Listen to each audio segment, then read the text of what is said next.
हम लोग का यूनिट 2 ऑलमोस्ट कंप्लीट हो गया था। ये लास्ट वीडियो है। इसके बाद हम लोग यूनिट 3 पे जंप करेंगे। मोस्ट प्रॉब्ली हम अरेंज कर देंगे कि हम लोग जूम में फिर से साथ में पढ़ना चालू कर दें, ठीक है। तो सबसे पहले यहाँ पे हम लोग आज क्या पढ़ने वाले हैं, स्टार्ट करने वाले हैं हम लोग कि हम लोग का थर्ड पार्टीज़ के लिए लायबिलिटी क्या होता है।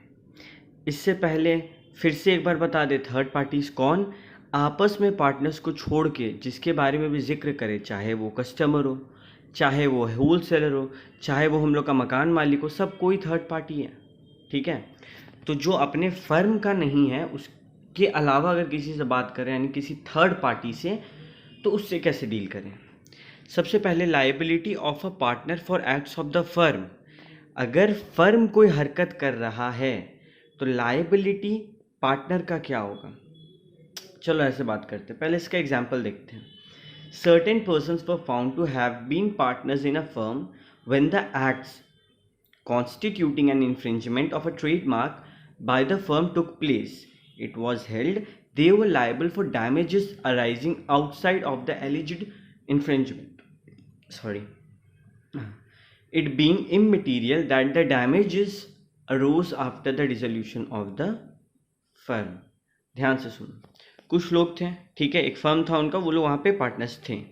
अभी क्या हुआ, वो लोग का फर्म का एक लोगो था, एक ट्रेडमार्क था, और बाद में फर्म डिसॉल्व होने के बाद, मानो फर्म डिसॉल्व हो गया या फिर फर्म एग्जिस्ट भी कर रहा है और पता चला कि वो लोगो सिमिलर है किसी और ट्रेडमार्क के साथ, ठीक है, किसी और के साथ वो सेम है। तो जब भी हम लोग किसी मतलब हम लोग कोई नाम लिए जो कि ऑलरेडी रजिस्टर्ड है या फिर कोई ट्रेडमार्क लिए जो कि ऑलरेडी रजिस्टर्ड है, तो ये चीज़ हो जाता है इन्फ्रिंजमेंट। अभी तुम ही लोग सोचो, इन्फ्रिंजमेंट हो गया, ठीक है, तो केस होगा। केस होगा तो सवाल उठता है क्या पार्टनर्स का यहाँ पे गलती है। बिल्कुल, इस केस में पार्टनर्स का भी गलती है। तो क्या सीखे हम लोग कि अगर फर्म कोई गलती कर रहा है तो पार्टनर्स भी लायबल होंगे, जॉइंटली एंड सेवरली, यानी कि साथ में सब कोई लायबल होंगे। आगे बढ़ते हैं। Liability of the firm for wrongful acts of a partner. अभी अगर कोई पार्टनर कुछ गलत कर रहा है तो क्या उसके लिए फर्म का रिस्पॉन्सिबिलिटी है, फर्म वो लायबिलिटी को मानेगा। हम लोग बोले इस पे हम लोग को देखना होगा कि वो गलती कैसा है। फॉर एग्जाम्पल आ जाओ एनालिसिस ऑफ सेक्शन 26 में, यहाँ पे तुम लोग देखिएगा इन 2 पॉइंट, एक तो है in the ordinary course of the business और दूसरा है with the authority of the partner. इसका मतलब अगर मानो है पार्टनर ए बी सी, ए से कोई गलती हुआ तो हम लोग सबसे पहले देखेंगे कि 2 पॉइंट प्रेजेंट है कि नहीं। पहला, क्या जो ए से गलती हुआ वो in the ordinary course of business था। ऑर्डिनरी कोर्स क्या हुआ, अभी मेरा काम है दवाई दुकान का, हम लोग का पार्टनरशिप फर्म है, ठीक है, तो ऑर्डिनरी कोर्स हुआ दवाई देना, हम गलती से एक एक्सपायर्ड डेट का दवाई दे दिए, ठीक है। तो सवाल उठता है क्या फर्म जिम्मेदार है। बिल्कुल है, क्यों, क्योंकि ये तो ऑर्डिनरी कोर्स ऑफ बिजनेस में था। दूसरा, क्या पार्टनर्स अथॉरिटी था जो पार्टनर वो हरकत किया। अभी मानो ए बी सी 3 पार्टनर दवाई दुकान में, ए को हम लोग अथॉरिटी नहीं दे के रखे थे, ए को क्लियरली बोल देते ए अगर तुम दवाई बेचेगा तो तुम्हारा गलती है, वो हम लोग उसका रिस्पॉन्सिबिलिटी नहीं लेंगे। ए फिर भी दवाई बेचा तो वो अथॉरिटी के बाहर जाके काम किया। भले ही मेरा ऑर्डिनरी कोर्स है दुकान में दवाई बेचना, बट वो पार्टनर के पास अथॉरिटी नहीं था। तो 2 चीज़ होना ज़रूरी है, एक तो अथॉरिटी, दूसरा ऑर्डिनरी कोर्स। कभी भी ऐसा सवाल आए कि पार्टनर कुछ कर रहा है, क्या फर्म लायबल है, तो उस केस में 2 पॉइंट देखेंगे, क्या ऑर्डिनरी कोर्स में था, अगर हाँ तो क्या अथॉरिटी था।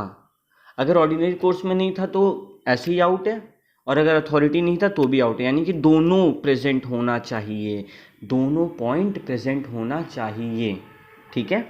चलो यहाँ तक समझ में आया। इसका एग्जाम्पल में क्या दिया है ना, एक कोल माइन था, ठीक है, कोल माइन में मैनेजर की गलती के कारण माइन में एक हादसा घट गया जिसके कारण एक वर्कमैन को चोट पहुंचा। तो क्या बाकी पार्टनर्स को भी पैसा देना, मतलब इस केस में क्या मैनेजर अपने जेब से पैसा देगा या फिर फर्म अपने जेब से पैसा देगा।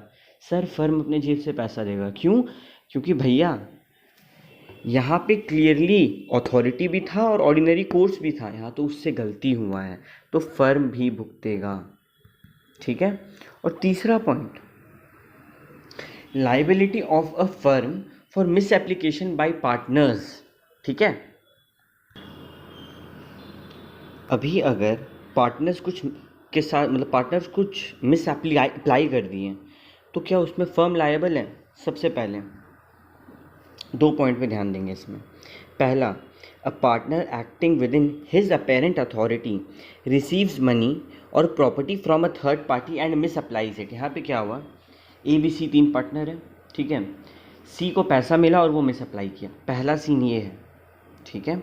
दूसरा scene, a firm in the course of its business receives money और property from a third party and the money और property is misapplied by any partners while it is in custody of the firm is liable to make good the loss। भैया इसमें अंतर क्या है? दोनों तो मोटा मोटी एक ही बात बोल रहा है।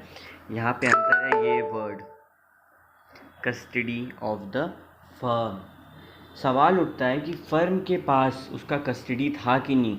जब वो पैसा मिला तो वो पैसा फर्म के कस्टडी में, फर्म के पोजीशन में था कि नहीं। ठीक है, ध्यान से देखो। पहले एग्जांपल का बात करते हैं। ए बी सी है, ठीक है, एक कार पार्किंग है, वहाँ पे ये लोग का पार्टनरशिप है। अभी क्या किया, पी अपना गाड़ी लाके पार्किंग लॉट में खड़ा कर दिया और ए क्या किया, गलती से वो गाड़ी किसी स्ट्रेंजर को बेच दिया, या फिर जानबूझ के भी वो गाड़ी किसी स्ट्रेंजर को बेच दिया। तो क्या ए के इस हरकत के लिए बाकी पार्टनर्स यानी कि पूरा का पूरा फर्म लायबल होगा? बिल्कुल होगा। देखो यहाँ पे लिखा हुआ the firm is liable for the acts of A. क्यों? एक तो आपके पास वो कस्टडी में आया, ठीक है, वो फर्म के कस्टडी में था। हम लोग का फर्म क्या है, वहाँ पे हम लोग का बिजनेस का प्लेस क्या है, वो पार्किंग लॉट है ना। इसको कॉमन सेंस में समझे। तुम लोग सिटी सेंटर गया होगा, ठीक है, सिटी सेंटर में तुम लोग देखा होगा कि बाइक खड़ा करते तो एक कूपन देता है और 10 रुपये हम लोग से लेता है। तो क्या है, वो एक टाइप से सिस्टम है। अभी वही मानो हम लोग 3 जन मिलके स्टार्ट करें एक पार्टनरशिप बिजनेस, ठीक है, वहाँ पे गाड़ी खड़ा है, हम ही लोग में से तीनों को वो गाड़ी बेच दें, तो वो हम तो जिस आदमी का गाड़ी बिका है वो सिर्फ उसी आदमी का कॉलर पकड़ेगा या फिर हम लोग में से किसी का भी पकड़ सकता है? किसी का भी पकड़ सकता है ना।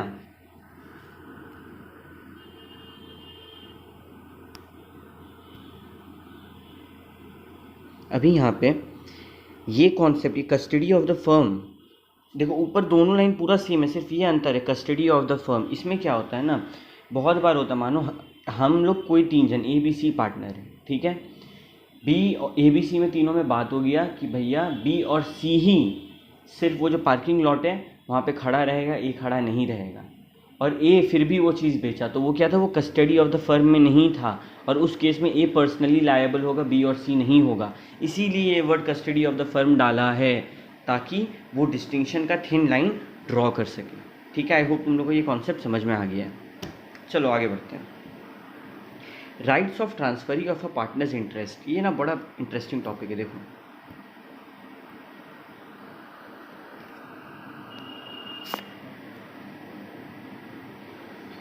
एक कॉन्सेप्ट होता है ट्रांसफरी का। मानो ए है,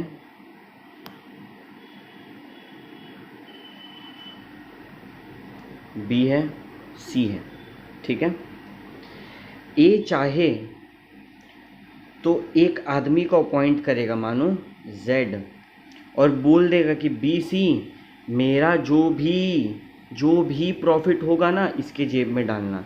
तो ये क्या हो गया, ये हो गया यहाँ पे एक ट्रांसफर रीअसाइंड हुआ है, ट्रांसफर री। ये क्या करेगा, ये सारा प्रॉफिट का हिस्सा लेगा। तो सवाल उठता है, क्या ट्रांसफरी असाइन कर सकते हैं? क्या ट्रांसफरी असाइन करने के लिए बी और सी का परमिशन चाहिए? क्या ट्रांसफरी का वही सारा राइट्स है जो ए का होगा? क्या वही लाइबिलिटी है जो पूरा फर्म का होगा? क्या यहाँ पे हम लोग का सीन में ए की जगह जेड है या फिर सिर्फ प्रॉफिट में उसका हिस्सा है? तो चलो इसके बारे में बात करते हैं। सबसे पहले ट्रांसफरी का राइट का बात करते हैं, ठीक है। पहला, during the continuance of partnership such transfer is not entitled. 3 चीज़ तो ट्रांसफरी कतई नहीं कर सकता है, ठीक है। कर दो यहाँ पे क्या, star mark,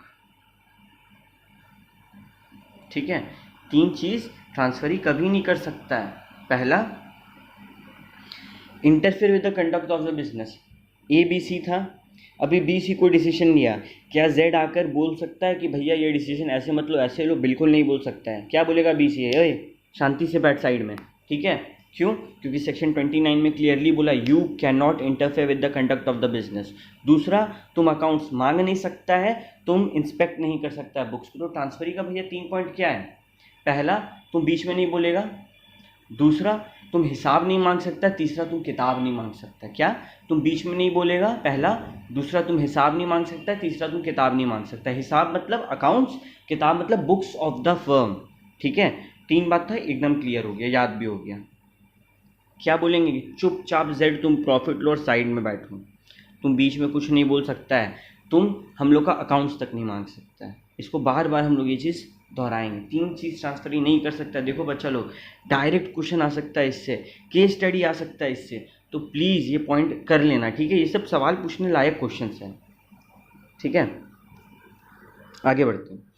on the dissolution of the firm और on the retirement of the transferring partner, the transferee will be entitled against the remaining partner. अभी क्या हुआ?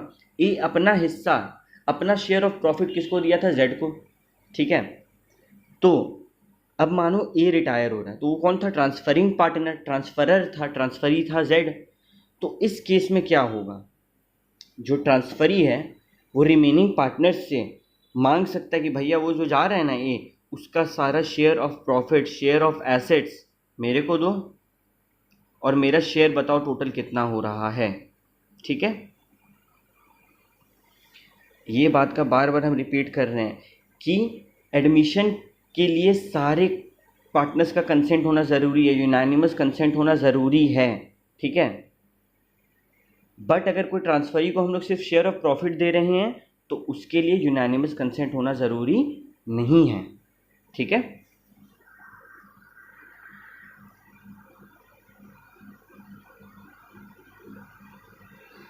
इस लाइन में तुम लोग के लिए और कुछ इम्पोर्टेंट नहीं है। चलो आगे बढ़ते हैं। सबसे इम्पोर्टेंट टॉपिक पूरे यूनिट का, इंस्टीट्यूट का सबसे फेवरेट टॉपिक, 1 2 3 पता नहीं कितना इससे क्वेश्चंस बना दे इंस्टीट्यूट। क्यों? क्योंकि एक तो ये इसमें है, पार्टनरशिप एक्ट में, एक तो ये इंडियन कॉन्ट्रैक्ट एक्ट में, तो इससे बहुत सारा क्वेश्चन बन सकता है। तो चलो इसके बारे में हम लोग पढ़ते हैं। किसके बारे में? माइनर्स के बारे में। बच्चा लोग को क्या पार्टनर बना सकते हैं भैया? बिल्कुल नहीं बना सकते। अगर तुम 18 साल से नीचे हो तो पार्टनर बनने का सपना छोड़ दो, पहली बात, ठीक है। दूसरी बात, अगर तुम 18 साल के नीचे हो, पार्टनर बनने का सपना छोड़ दो, लेकिन पार्टनरशिप फर्म में तुमको प्रॉफिट हम दे सकते हैं, शेयर ऑफ प्रॉफिट हम दे सकते हैं। इसको अगर इंग्लिश में बोले तो क्या था? A minor can not become a partner in a partnership firm but may be admitted for the benefits of the partnership. बहुत जगह पढ़ चुके हैं हम लोग ये, है ना, ठीक है। सेक्शन 30 बहुत बहुत बहुत बहुत इंपॉर्टेंट सेक्शन है, हम बहुत ज़्यादा इस पर स्ट्रेस दे रहे हैं, ठीक है। हम इसको एकदम अच्छे से समझाएंगे, तुम लोग इसको अच्छे से एक एक पॉइंट याद कर लेना। 30 का सबसे पहला सब सेक्शन यानी कि 30 सब सेक्शन 1 में क्या बोला है? A person who is a minor according to the law to which he is subject may not be a partner in a firm but with consent of all the partners for the time being he may be admitted to the benefits of partnership। भैया partnership firm में ये partner तो नहीं बन रहा है, क्या सारा पार्टनर का कंसेंट चाहिए? क्या यूनानिमस कंसेंट चाहिए? बिल्कुल चाहिए। अगर एक माइनर बेनिफिट्स के लिए आ रहा है उसके लिए यूनानिमस कंसेंट बिल्कुल चाहिए। अगर किसी एक पार्टनर का एडमिशन हो रहा है उसके लिए यूनानिमस कंसेंट बिल्कुल चाहिए। अगर एक ट्रांसफरी अपॉइंट कर रहा है उसके लिए यूनानिमस कंसेंट ज़रूरी नहीं है, ठीक है। आगे, such minor has right to such share of the property and of the profits of the firm as may be agreed upon and he may have access to and inspect and copy of the account. देखो ये जो है ना, ये पूरा 1 2 3 4 5 6 7 8 9 यहाँ तक ये पूरा लॉ का लैंग्वेज है, ठीक है। तो हम एक काम करते हैं, हम लोग ना यहाँ पे शॉर्टकट लैंग्वेज जो है, जो इजी लैंग्वेज है, वो तुम लोग को बता दे रहे कौन सा कॉन्सेप्ट क्या बोल रहा है, लेकिन याद करना और एग्जाम में लिखना यही लैंग्वेज को है। वो जो एनालिसिस है वो हम समझाने के लिए तुम लोग को रेफर करवा रहे हैं, प्लीज़ याद करके लिखना है ये लाइन में हम लोग को, ठीक है। ये पूरा वर्ड्स में लिखना होगा। तो चलो स्टार्ट करते हैं। सबसे पहले राइट्स के बारे में बोलते हैं। तो क्या क्या राइट है? पहला, माइनर को अगर बोले हैं कि प्रॉफिट देंगे तो जितना प्रॉफिट बात हुआ देना पड़ेगा, ठीक है, वो प्रॉफिट मांग सकता है अपना हिस्सा का। दूसरा, एक माइनर एक्सेस कर सकता है, इंस्पेक्ट कर सकता है, और तो जेरोक्स निकाल के ले जा सकता है अकाउंट्स का। मतलब ट्रायल बैलेंस है तो माइनर बोल सकता है ए पार्टनर ट्रायल बैलेंस दिखा, ए पार्टनर हमको चेक करना है ट्रायल बैलेंस सही है कि नहीं, ए पार्टनर हमको चल इसका कॉपी देख, एक जेरोक्स दे, ये सब आराम से बोल सकता है एक माइनर। ठीक है। तीसरा, he can sue the partner for accounts और for payment of his share but only when severing his connection with the firm and not otherwise. अभी अगर एक माइनर अलग होगा तभी वो एक पार्टनर पे केस कर सकता है अपने अकाउंट्स के लिए या फिर पेमेंट वगैरह के लिए। अगर वो पार्टनरशिप फर्म में है तो चुपचाप बैठो, क्योंकि एग्जिस्टिंग पार्टनर क्लियरली बोल देगा हाँ तुम बाद में देंगे। लेकिन जब वो पार्टनरशिप फर्म से अलग होगा तब वो केस करके अकाउंट्स वगैरह सेटल करवा सकता है। ठीक है। चौथा, जैसे ही वो मेजॉरिटी अटेन करेगा 6 महीना के अंदर उसको बताना होगा कि भैया हम पार्टनर बन रहे हैं कि नहीं बन रहे हैं।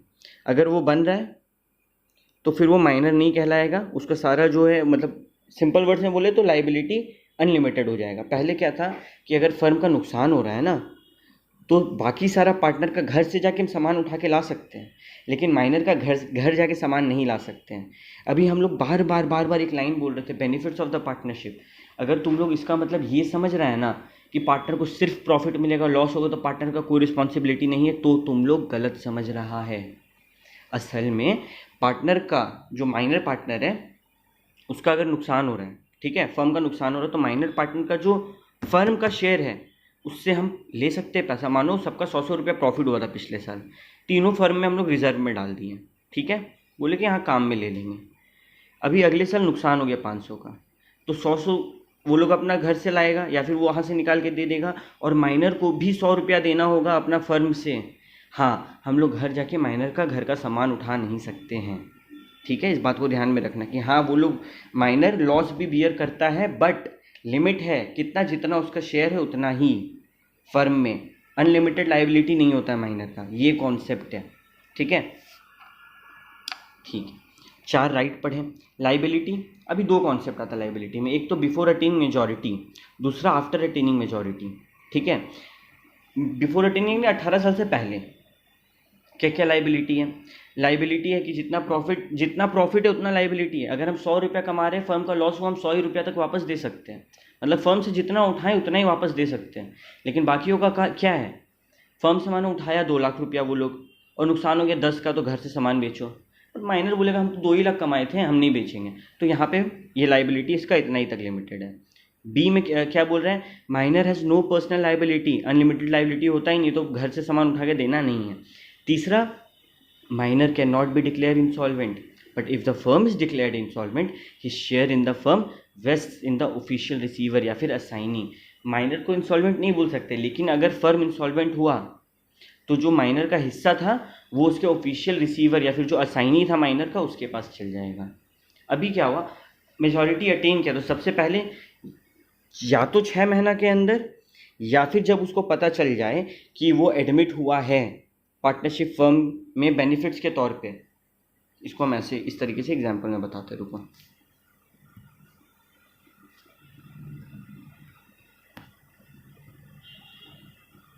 देखो,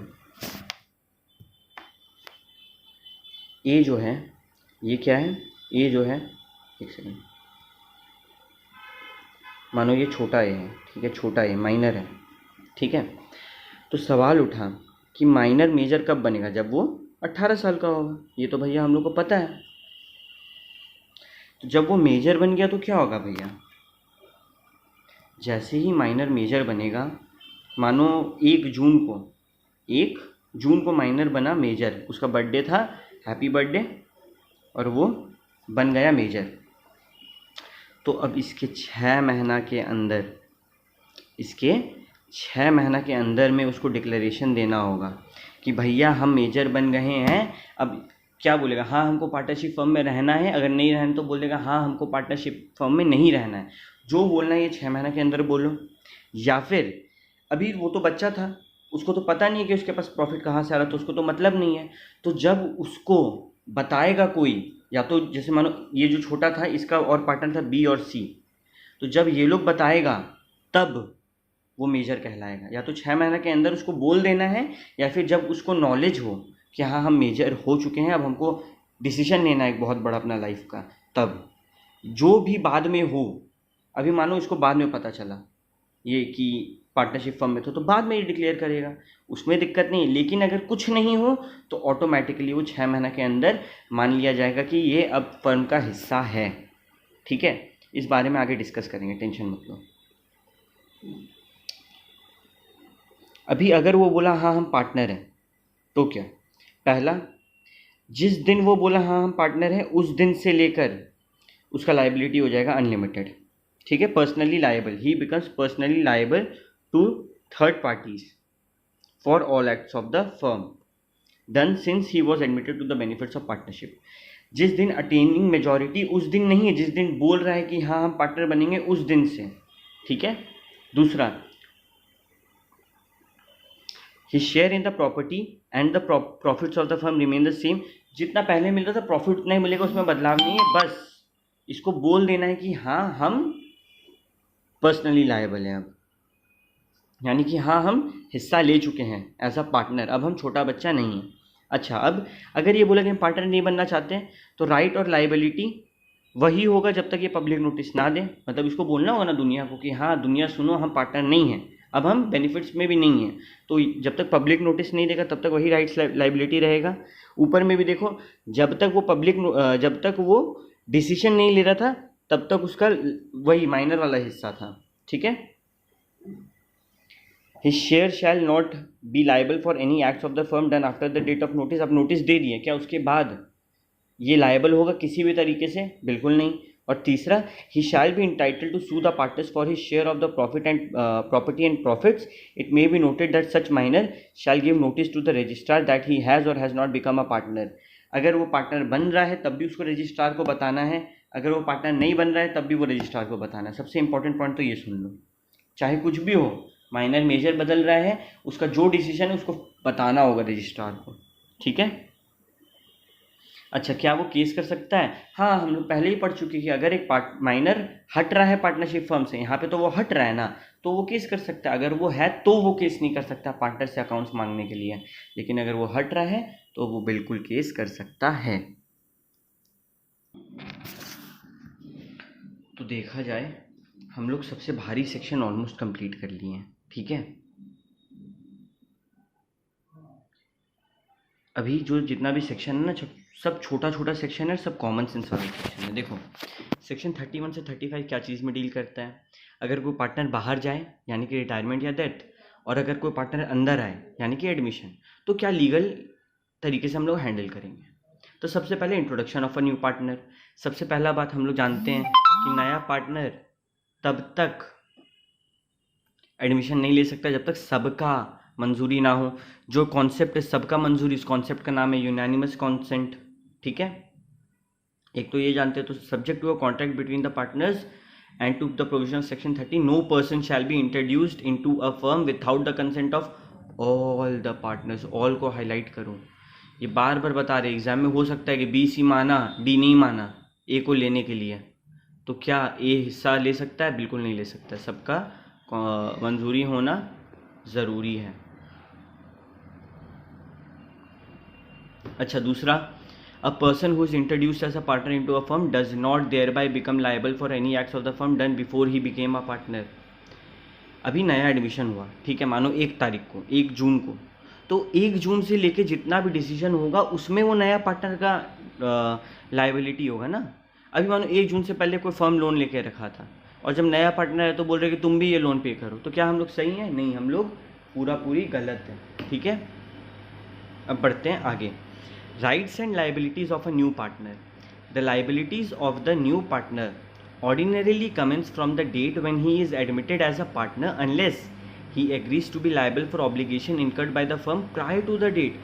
क्या जो नया पार्टनर आया है वो अपनी मंजूरी से बोल सकता है कि हाँ इससे पहले भी जो लाइबिलिटीज़ था हम लेने के लिए तैयार हैं?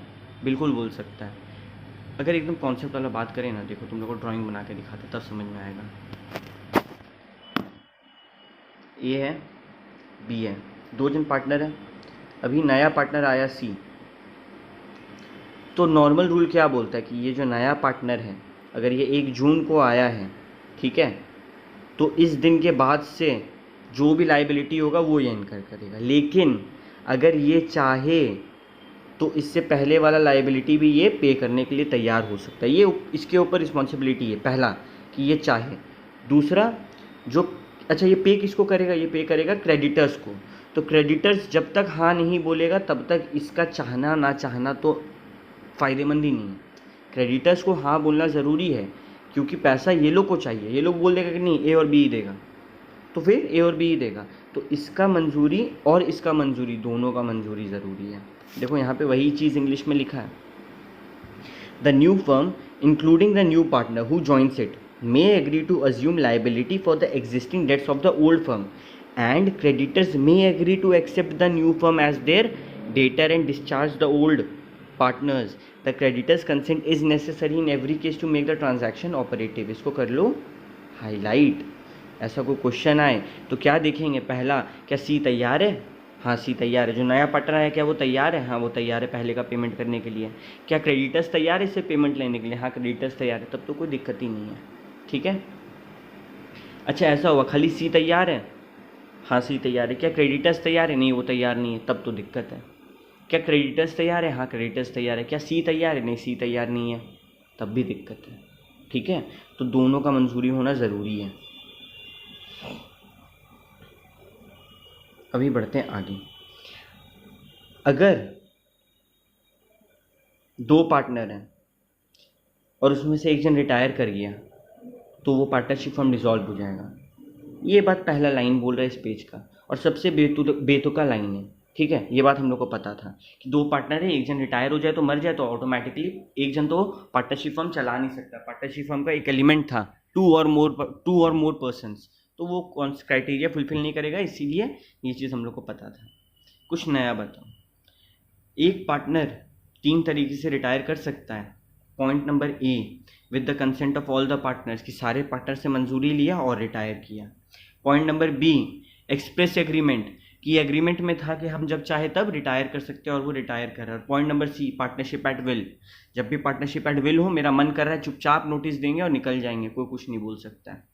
ठीक है, 3 तरीका है। पहला सबका मंजूरी, consent of all the partners.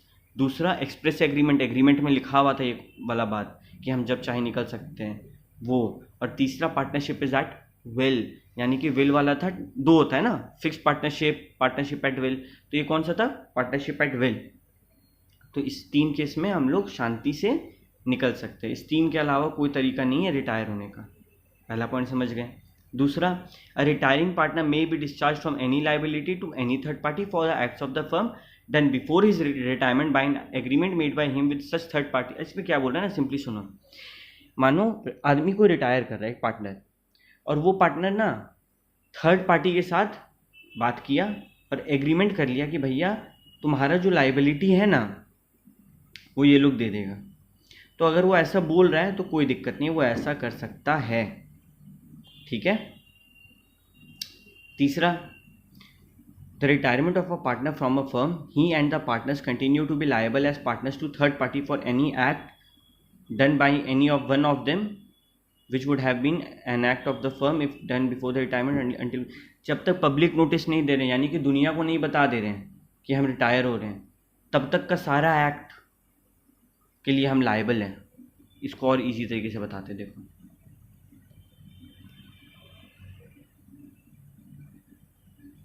मानो ए था, बी था, सी था। ए हो रहा है रिटायर। ए बोला 30 मई को कि हम रिटायर होंगे और पब्लिक नोटिस दिया 6 जून को। इस दौरान ये लोग दोनों मिलके एक लाइबिलिटी ले लिया 1 करोड़ का।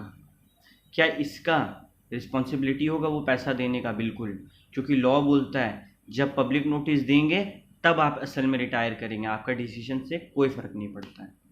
ठीक है, तो जब पब्लिक नोटिस देंगे तब रिटायर करेंगे, उससे पहले का सारा लाइबिलिटी में आप हिस्सेदार होंगे। आई होप यहाँ तक एकदम इजी क्लियर होगा, कोई दिक्कत नहीं है क्या। अब बढ़ते हैं आगे। इसके बाद तो ये देखो, ये जो एग्जांपल है ना बड़ा मस्त है। इसको हम 2 तरीके से समझाते हैं। पहला, ए बी सी 3 पार्टनर था, तीनों एक रूम में भाड़ा दे रहा था और वो रूम में रहता था, रूम सारा काम वाम करता था, ठीक है।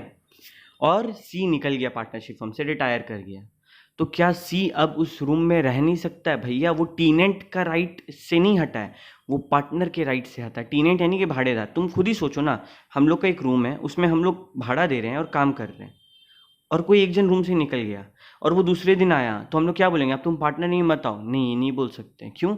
क्योंकि तुम पार्टनर नहीं तो क्या हुआ, तुम भाड़ेदार तो है। हम लोग क्या करेंगे? हम लोग बोलेंगे तुम जाओ, तुम्हारा शेयर अब हम लोग देंगे। अगर वो भाड़ा देना कंटिन्यू कर रहा है तो फिर उसको अंदर एडमिशन देना पड़ेगा, रूम के अंदर, डिसीजंस के अंदर नहीं। वो रूम का मानो वो रूम में कुछ काम करना चाहता तो वो कर सकता है, कोई दिक्कत नहीं है, ठीक है। अभी सुनो, liabilities of an outgoing partner. एक पार्टनर है, बाहर जा रहा है, तो उसका लाइबिलिटी क्या है? पहला तो लाइबिलिटी हम लोग बात कर चुके भैया, पब्लिक नोटिस देना, यानी कि दुनिया को बताना कि दुनिया, हम ये फर्म छोड़कर जा रहे हैं, ठीक है। दूसरा हम लोग बात कर चुके कि जब तक वो पब्लिक नोटिस नहीं देगा तब तक का सारा लाइबिलिटी उस पार्टनर का होगा। वो जो एग्जाम्पल दिए थे हम, ठीक है, 6 जून वाला। 6 जून के बाद कोई भी ऐसा डिसीजन होगा, कोई भी लाइबिलिटी लेगा, उसके लिए ये लाइबल नहीं है। तो ये सब वही बात है, कोई इतना बड़ा चीज़ नहीं है। अब आते हैं मस्त टॉपिक में, एक्सपल्शन ऑफ अ पार्टनर। एक पार्टनर को एक्सपेल कब कर सकते हैं? नौकरी से, यानी कि अपने फर्म से निकाल कब सकते हैं? 3 केस में। 3 चीज़ का ध्यान रखना है। पहला, कॉन्ट्रैक्ट में लिखा हुआ है कि जब भी चाहे बाकी सारा पार्टनर के मंजूरी से हम लोग किसी को निकाल सकते हैं। पहला, तीनों फुलफिल होना चाहिए यहाँ पे। इसको भी कर लो स्टार मार्क, इससे भी हो सके क्वेश्चन आ जाए, ठीक है। हम जिसमें स्टार मार्क करा रहे हैं ना, उसका ज़्यादा प्रोबेबिलिटी आने का, गारंटी नहीं है आने का, पहला बात। दूसरा बात, जो स्टार मार्क नहीं कराए इसका ये मतलब नहीं कि वो इंपॉर्टेंट नहीं है, वो भी पढ़ लेना, बट ये सब रट लेना, दिमाग में घुसा लेना, ठीक है, ठीक है। तो पहला, पावर ऑफ एक्सपल्शन होना चाहिए। कहाँ पे? कॉन्ट्रैक्ट में। हम लोग जो कॉन्ट्रैक्ट है उसमें एक लिखना चाहिए कि बाकी सारा पार्टनर के मंजूरी से तुमको निकाल सकते हैं। दूसरा, जो पावर है वो मेजॉरिटी ऑफ द पार्टनर का होना चाहिए, ठीक है। मतलब अगर 1-2 नहीं भी माना तो कोई दिक्कत नहीं, मानो 10 है, उसमें से 6 जन राजी है तो निकल जाएगा।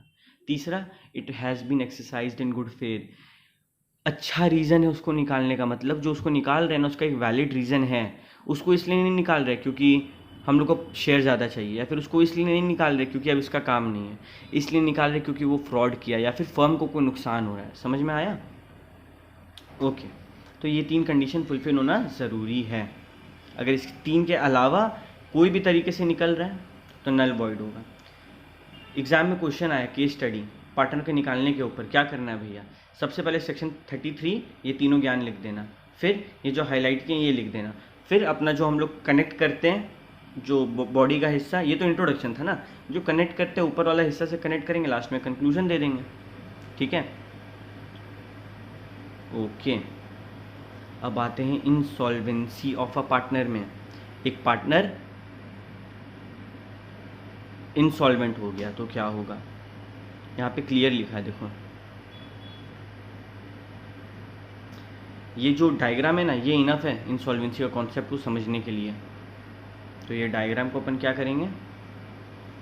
Star mark. सबसे पहले ये हिस्सा से चालू करते हैं, जहाँ पे स्टार है उस तरफ से। The insolvent partner can not be continued as a partner. पता था, अगर इंसॉल्वेंट कब होता है? जब कोड बोलता है। अगर कोड बोल दिया कि इंसॉल्वेंट है तो वो इंसॉल्वेंट, तो जिस दिन कोड बोला उस दिन से वो पार्टनर नहीं बन सकता है। दूसरा, he will be ceased to be a partner from the very date on which the order of adjudication is made. वही हम बोले, जिस दिन कोड बोला, जिस दिन ऑर्डर ऑफ एडजुडिकेशन आया उस दिन से ये पार्टनर नहीं बनेगा। तीसरा, the state of the insolvent partner is not liable for the acts of the firm done after the date of the order of adjudication. The state of the insolvent partner यानी कि जो insolvent partner का property है वो firm अब use नहीं कर सकता, क्योंकि उसको इंसॉल्वेंट बोल दिया तो अब वो कौन यूज़ करेगा? वो सरकार यूज़ करेगा, ठीक है, इसका लाइबिलिटीज पे करने में। वो कौन यूज़ नहीं कर सकता है? फर्म मानो सोचा कि यार वो इंसॉल्वेंट है तो क्या हुआ, हम लोग तुरंत एक लोन ले लेते 1 करोड़ का, उसका 1 करोड़ का प्रॉपर्टी हम लोग फिर क्लेम कर लेंगे। नहीं कर सकता, क्यों? क्योंकि कोर्ट ऑर्डर दे दिया, ठीक है। ऑर्डर देने से पहले कर लिया, कोई दिक्कत नहीं। चौथा, the firm is also not liable for any act of the insolvent partner after the date of the order of adjudication. ये भी वही बात है कि उस दिन के बाद से फर्म, अभी क्या हुआ इस केस में क्या था, फर्म सोच रहा था 1 करोड़ रुपया के लिए कि हम 1 करोड़ रुपया का लोन ले लेते हैं और उसको पे करवाएंगे। अभी अगर इंस्टॉलमेंट पार्टनर सोच रहा है कि यार हमको तो इंस्टॉलमेंट बोल दिया लेकिन हम 1 करोड़ का लोन ले लेते हैं, हमसे लेने आएगा, हम बोल देंगे फर्म से लो, वो ये चीज़ नहीं कर सकता है। And the last one but the most important one, ordinarily but not invariably the insolvency of a partner results in a dissolution of a firm. अगर पार्टनर इंसॉल्वेंट हो रहा है तो जनरली ये होता है कि वो डिसॉल्व हो गया फर्म, लेकिन the partners are competent to agree among themselves that the adjudication of a partner as an insolvent will not give rise to dissolution of the firm। Partner agree कर सकते हैं, मानो 5 पार्टनर उसमें से एक इंसॉल्वेंट हो गया तो जनरल रूल ये कि डिसॉल्व हो जाएगा फर्म, लेकिन अगर बाकी चारों चाहे तो फर्म को आगे बढ़ा सकते हैं। क्वेश्चन आया ऐसा कुछ, क्या लिखेंगे, ऑर्डिनरीली रूल है कि डिसॉल्व हो जाएगा फर्म, लेकिन वो लोग चाहे तो एग्री कर सकते हैं फर्म को आगे बढ़ाने के लिए, ठीक है। और fifth, liability of state of deceased partner, जो पार्टनर अब इस दुनिया में नहीं है उसका लाइबिलिटी क्या है, where under a contract between the partners the firm is not dissolved by the death of a partner, the state of a deceased partner is not liable for any act of the firm done after his death. उसके मौत के बाद firm चाहे कुछ भी करे, इसका जो जो इंसान अब इस दुनिया में नहीं है उस इंसान का प्रॉपर्टी को वो यूज़ नहीं कर सकता। इसका एनालिसिस में कुछ और बोला है, देखो, ordinarily the effect of the death of a partner is the dissolution of the partnership. Generally अगर एक इंसान मरा तो पार्टनरशिप डिसॉल्व हो गया, लेकिन रूल क्या है कि dissolution of a partnership by death of a partner is subject to a contract between the parties and the partners are competent to agree that the death of one will not have the effect of dissolving the partnership. वही बात है, अगर बाकी सारा partner राजी हो गया कि अगर एक भी मरे हम लोग तो बाकी सारा पार्टनर चुपचाप फर्म कंटिन्यू करेगा, कोई दिक्कत नहीं। अगर ये एग्रीमेंट है तो कोई टेंशन का बात ही नहीं है, ठीक है।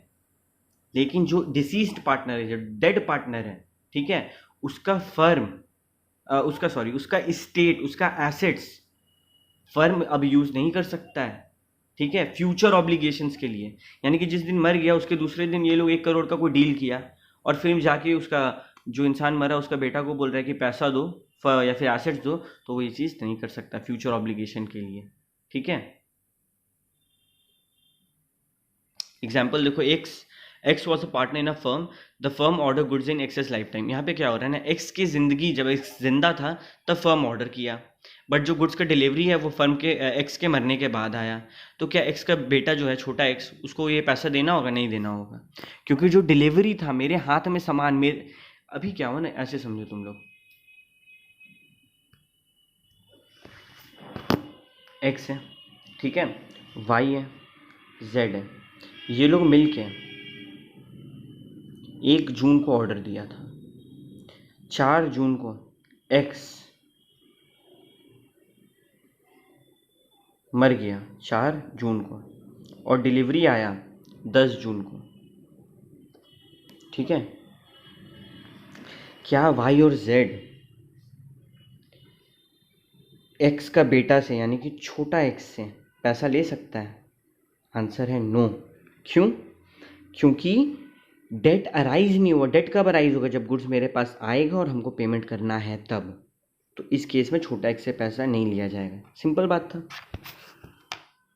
ओके, अभी जो आउटगोइंग पार्टनर है, क्या वो कंपीटिंग बिजनेस कैरी ऑन कर सकता है? भैया restraint of trade section 27 of Indian contract act 1872 में अगर गए तो हम लोग ये सारा कॉन्सेप्ट पढ़ चुके हैं, आप ये रिवाइज करवा रहे हैं, है कि नहीं? तो सबसे पहले जो बाहर जा रहा है वो फर्म का नाम यूज़ कर सकता है? बिल्कुल नहीं, ठीक है। क्या वो रिप्रेजेंट कर सकता है कि हम फर्म का बिजनेस चला रहे हैं? बिल्कुल नहीं। क्या वो फर्म का कस्टमर्स को बोल सकता है कि मेरे पास आओ? नहीं, ये 3 चीज़ तो कर ही नहीं सकता। अभी हम क्या किए, मानो हम यहाँ पे रश्मि स्टडी सर्कल में पढ़ा रहे हैं, ठीक है। कल को मेरा मन किया कि नहीं यार बहुत हो गया, अब हम अपने से पढ़ाना चाहते हैं, ठीक है, एक अपना बड़ा सा बिल्डिंग में पढ़ाना चाहते हैं, तो हम वहाँ पे RSC का नाम यूज़ नहीं कर सकते, पहला चीज़। दूसरा चीज़, हम ये नहीं बोल सकते कि RSC का ये ब्रांच है दूसरे नाम से। और तीसरा चीज़, हम RSC के कस्टमर्स यानी कि वहाँ पे जिनको पढ़ा रहे थे अपने मुंह से नहीं बोल सकते कि मेरे पास आओ। अगर वो लोग खुद आ रहे हैं तो कोई दिक्कत नहीं है, ठीक है।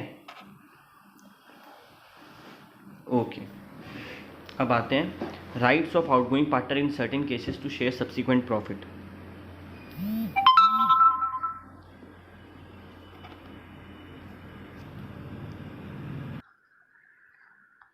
अभी ये जो कॉन्सेप्ट है 2.13, ठीक है, सेक्शन 37, इसको हम ऐसे समझाते हैं एक डेथ का एग्जांपल लेके कि x था, y था, z था। x अब नहीं है इस दुनिया में, डेथ हो गया उसका, तो इसका अकाउंट सेटल करना होगा, लेकिन y और z आलस खा रहा है, बोल रहा करेंगे ना, यह है छोटा x, ठीक है। तो सवाल उठता है कि जब ऐसा डिले कर रहा है ये लोग, तब क्या करना है। दूसरा बात कि x का प्रॉपर्टी होगा यहाँ पे, ठीक है, प्रॉपर्टी होगा, मानो x का कंप्यूटर होगा, कुछ ना कुछ फॉर्म में ला के रखा हुआ है x का, और वो y और z यूज़ कर रहा है और अकाउंट्स भी सेटल नहीं कर रहा है, तो क्या करें। मानो तीनों 1:1:1 के रेशियो में प्रॉफिट बांट रहा था, तो छोटा x को जिस दिन ये मरा उस दिन से लेके जिस दिन अकाउंट सेटल होगा उस दिन तक या तो 6% पर एनम मिलेगा, या फिर ये प्रॉफिट का मतलब जितना यूसेज हुआ उसका हिस्सा मिलेगा, ठीक है। इसको अगर हम लोग इंग्लिश में बोलें, ये जो कॉन्सेप्ट है ना, ये तुम लोग का आईपीसीसी के एडवांस अकाउंट्स में, ठीक है, तो वहाँ पे और क्लियर हो जाएगा जब तुम लोग सम बना के देखेगा। But for the time being ये पूरा कॉन्सेप्ट यहाँ से तुम लोग पढ़ सकता है। ये जो पूरा ये जो लिखा हुआ है ये सारा इसी कॉन्सेप्ट के बारे में बता रहा है कि 6% देखो इंटरेस्ट मिलेगा 6% पे पर एनम, किस पे, जो उसका शेयर है उस पर, ठीक है, या फिर जो उसका प्रॉपर्टी यूज़ हुआ उसका हिस्सा दे दिया जाएगा उसको। तो ये दो चीज़ में से कोई भी एक चीज़ होगा, तो यहाँ पे यही बात बता रहा है और कुछ नहीं बता रहा है, ठीक है। अब आते हैं last topic, revocation of continuing guarantee by change in firm. According to section 38, a continuing guarantee given to a firm or to a third party in respect of the transaction of a firm is, in the absence of an agreement to the contrary, revoked as to future transaction from the date of any change in the constitution of the firm। Simple बोले, constitution जो है firm का, उसमें अगर छोटा मोटा change आ रहा है और वो लोग एक गारंटी दे के रखा, फॉर एग्जांपल यार हम लोग गारंटी देते हैं ना कि हर महीना हम लोग, किसी के घर में पीएनटी है बीएसएनएल का, तो हर महीना हम लोग को कुछ पेमेंट करना पड़ता है, ठीक है। तो अगर वैसे को कंटिन्यूइंग गारंटी ये सारा फ्यूचर ट्रांजैक्शन के लिए और फर्म में चेंजेस आ गया, ठीक है, मानो डेथ के कारण या फिर रिटायरमेंट के कारण या फिर एडमिशन के कारण, तो क्या कंटिन्यूइंग गारंटी रिवोक हो सकता है? बिल्कुल हो सकता है, उसके लिए एग्रीमेंट करना होगा, ठीक है। तो ये था पूरा यूनिट 2, ठीक है। तुम लोग यूनिट 1 अच्छे से पढ़ो, यूनिट 2 बहुत बड़ा है, उसके लिए टाइम चाहिए, उसको टाइम दो, क्योंकि ज़्यादातर क्वेश्चन यूनिट 2 से आएंगे। यूनिट 1 और यूनिट 3 तो एकदम बच्चा वाला है, यूनिट 2 इज़ समथिंग जो तुम लोग के लेवल का है, ठीक है, तो उस पर मेहनत करो। चलो थैंक यू, अगर नेक्स्ट क्लास ऑनलाइन होगा तो हम बता देंगे, ठीक है।